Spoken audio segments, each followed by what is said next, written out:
ಶಿವನ ಜಟೆಯಿಂದ ಹುಟ್ಟಿದ ಗಣ ಪ್ರಮುಖ ವೀರಭದ್ರ ನನ್ನ ಗಣಗಳನ್ನು ಹೇಳಿ ಭದ್ರಮ್ಮ ಇನ್ನು ಭದ್ರಣ್ಣನು ಈ ರಂಗಕ್ಕೆ ಪ್ರವೇಶ ಮಾಡಿದ. ಹಾಗಾಗಲಾದ್ರೂ ಇಷ್ಟು ಮಾಡ್ತಾ ಇರಬೇಕು. ಖಂಡಿತವಾಗಿಯೂ ಮಾಡಬೇಕು. ನಿನ್ನನ್ನು ಹದ ಹಾಕಬೇಕು.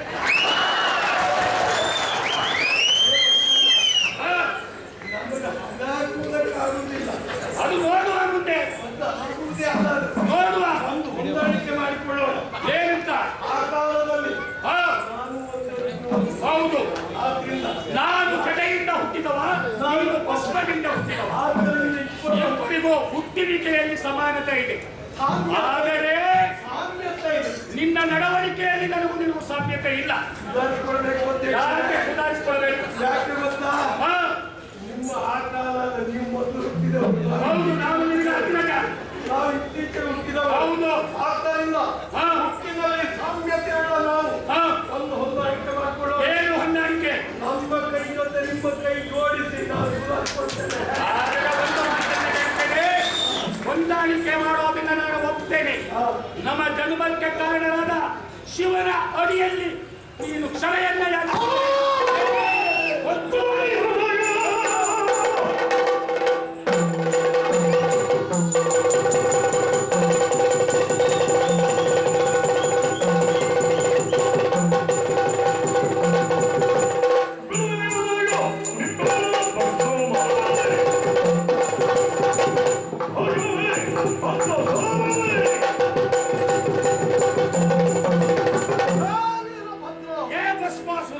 ಶಿವನ ಪಾದಕ್ಕೆ ನಮನ. ಸಲ್ಲದ ಮಾತು. ನೀನಲ್ಲ, ಇನ್ನೆಷ್ಟೇ ಜನರನ್ನು ಸೇರಿಸಿ ಬಂದರು. ಈ ಭಸ್ಮಾಸುರ ಬೆದರುವ ಪಟ್ಟ ಅಲ್ಲ, ಬೆದರುವ ಪಟ್ಟ ಅಲ್ಲ. ನಾವಿಬ್ಬರು ಒಂದೇ ಅಂತ ಹೇಳುತ್ತಾಗಿನಲ್ಲಿ ಅಸೂರಿ ಮನೋಭಾವ ಜಾಸ್ತಿ ಆಗಿರುವ ಕಾರಣಕ್ಕಾಗಿ ನಿನಗೆ ಜನ್ಮ ಕೊಟ್ಟ ತಂದೆಯವರನ್ನ ವಿರುದ್ಧವಾಗಿ ನಿಂತಿದ್ದೀಯ. ಏನೋ ಒಳ್ಳೆಯ ಮಾತಿನಲ್ಲಿ ನೀನು ಮುಂದೆ ಈ ಜಗತ್ತಿನಲ್ಲಿ ಬಾಡಿ ಬದುಕಬೇಕೆನ್ನುವಂತ ಆಸೆ ಇದ್ರೆ ಕೂಡಲೇ ಹೋಗಿ ಶಿವನ ಪಾದಕ್ಕೆರಗಿ ತಪ್ಪಾಯಿತು ಅಂತ ಕೇಳಬೇಕು. ಹೇಳದೇ ಇದ್ದರೆ ನಿನ್ನ ಅಹಂಕಾರ, ನಿನಗೆ ಬೆಟ್ಟಿನ ಪಿತ್ತ, ನೀನು ಮಾಡುತ್ತಿರುವಂತಹ ದುರಾಡಳಿತಗಳನ್ನ ಗಮನ ಮಾಡಿ ರಕ್ತ ಸರೆಯನ್ನ ಹಿಡಿದು ಕತ್ತು ಮೇಲೆ ಹೊಡೆದು ತೆಗೆದುಕೊಂಡು ಹೋಗಿ ನಾನು ಹಾಕ್ತೇನೆ. ನಾನೇ ಶಿವನ ಪಾದದಲ್ಲಿ ಏನು ಮಾಡಲಿಕ್ಕೆ ಆಗುತ್ತೋ ಇಲ್ಲವೋ ಪ್ರಶ್ನೆ ಬೇರೆ. ಮಾಡ್ತೇನೆ ಅಂತ ಹೇಳಿದ್ರಲ್ಲ, ಅಷ್ಟು ನಿನಗೆ ಈ ಎಲ್ಲ ಮಾಡುವ ಶಕ್ತಿ ಬಂದಿತ್ತು. ಶಿವ ಅನುಗ್ರಹಿಸಿದ ಹಸ್ತದಿಂದ ಇಲ್ಲವಾಗಲೇ ನಿನ್ನನ್ನು ಹಾಗೆ ಹೊಸ್ತು ಬಿಡ್ತಾ ಇದ್ರು ಜನ. ದುರುಪಯೋಗ ಮಾಡಿಕೊಂಡು ಈ ಜಗತ್ತಿನ ಮೂರು ಲೋಕದಲ್ಲಿರುವಂತಹ ಎಲ್ಲ ಒಳ್ಳೆಯವರ ತಲೆಯ ಮೇಲೆ ಅದನ್ನು ಹಿಡಿಯಲಿಕ್ಕೆ ಹೋಗಿ ಎದುರಿಸಿದ್ದೀಯ. ಈಗ ಜನ್ಮ ಕೊಟ್ಟ ತಂದೆಯವರ ತಾಯಿಯವರ ವಿರುದ್ಧವೇ ನಿಂತಿದ್ದೀಯ. ನಿನಗೆ ಅಂತಿಮ ಕಾಲ ಬಂತು ಅಂತ ತಿಳ್ಕೋ ಭಸ್ಮಾಸುರ. ಈಗಲೂ ನೀನು ಯೋಚನೆ ಮಾಡು. ಬದುಕಬೇಕೆನ್ನುವ ಆಸೆ ಇದ್ರೆ ಶಿವನ ಪಾದಗಳಿಗೆ ಹೋಗು. ಇಲ್ಲವಾಗಲೇ ನಿನ್ನನ್ನು ಹಾಗೆ ನನ್ನ ಮಡಗಳೇ ಈ ಭಸ್ಮಾಸುರನನ್ನ ಎಳೆದುಕೊಂಡು ಹೋಗಿ ಶಿವನ ಪಾದಗಳಿಗೆ ಗೊತ್ತಾಯ್ತು. ನಿಮ್ಮ ಜೊತೆಗೆ ಹಲವಾರು ಜನ ಇದ್ದಾರೆ, ಗಣಗಳಿದ್ದಾರೆ. ಅವರೆಲ್ಲರಿಗಿಂತ ನೀವು ಒಟ್ಟಿಲ್ಲ ನನಗೆ ಗೊತ್ತಾಯ್ತು. ಅಧ್ಯಕ್ಷ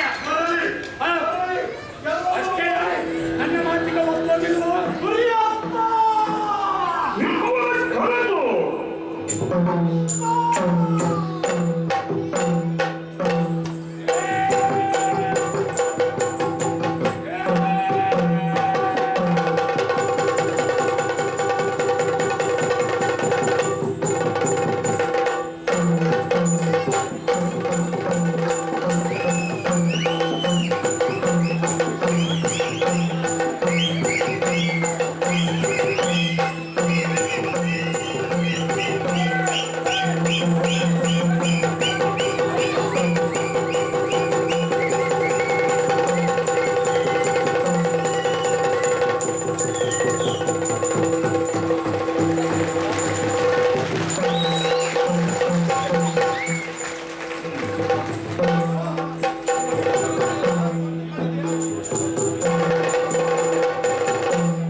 ಆ ಭಸ್ಮಾಸುರನ ಒಂದು ಹಿಡ್ಕೊಂಡ ಅಂತ ಮಾಡಿ ನನ್ನ ತಲೆ ಮೇಲೆ ಇವ್ರು ಬರ್ತಾ ಇದ್ದಾನೆ.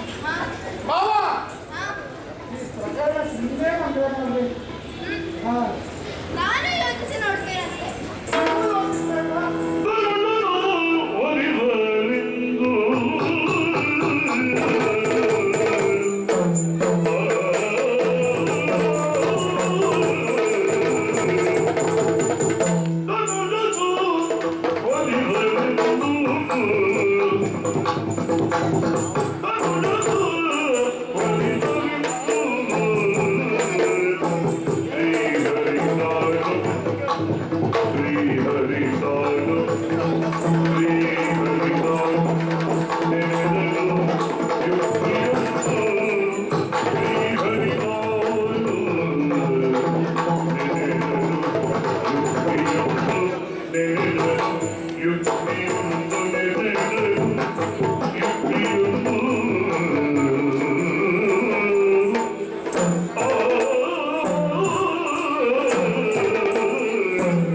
ಕೆಲಸ ಆದಷ್ಟು ಬೇಗ ಮಾಡುದು.